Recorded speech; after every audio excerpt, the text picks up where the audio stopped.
Hello বন্ধুরা, আমরা hygiene বা স্বাস্থ্যবিধি না মেনে অনেক ভুল কাজ করে থাকি, সেগুলো আজকের এই ভিডিওটি তুলে ধরেছি। দেখুন, আমি বাড়িতে এসে জুতো খুলছি এবং জুতোর মজাও খুলব, সেই হাত দিয়ে কিন্তু বাচ্চাকে স্পর্শ করব। ভিডিওর মাধ্যমে দেখিয়েছি, যেটা মারাত্মক পরিমাণে ভুল। যদিও এটি অ্যাক্টিং, কিন্তু কখনোই কেউ কখনো করবেন না ভুলেও।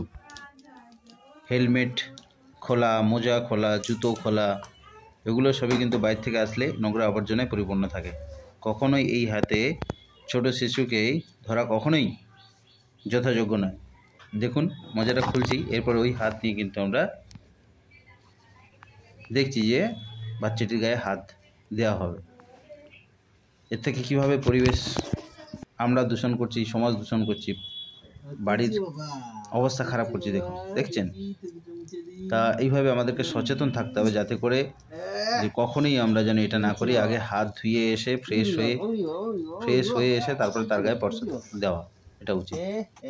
আমরা এই ভুল থেকে শিক্ষা নেব। এখন ডায়াপার চেঞ্জ করার কৌশলটি জানবো। এই যে ডায়াপার যখন চেঞ্জ করছি, অবশ্যই মনে রাখতে হবে দুটো পা একসঙ্গে ভালো মতো ধরতে হবে। কখনোই একটা পা ধরে টানবো না, তুলবো না। আগামী দিনে হার্নিয়া কিংবা অ্যাক্সিডেন্ট হয়ে যেতে পারে। আমাদেরকে 100% খেয়াল রাখতে হবে।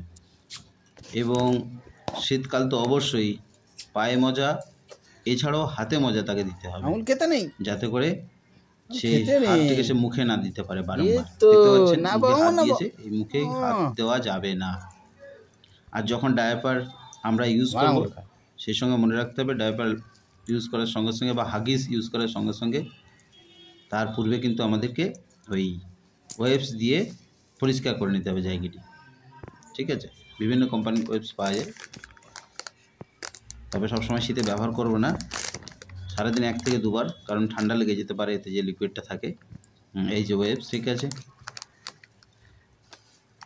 দেখলেন, হাতের মজাটা অবশ্যই খুব জরুরি, ঠান্ডার জন্য কিংবা মুখ থেকে সুরক্ষিত করার জন্য। থ্যাংক ইউ গাইস, সাবস্ক্রাইব করবেন। যারা নতুন অবশ্যই চ্যানেলটিকে সাবস্ক্রাইব করে সঙ্গে থাকবেন।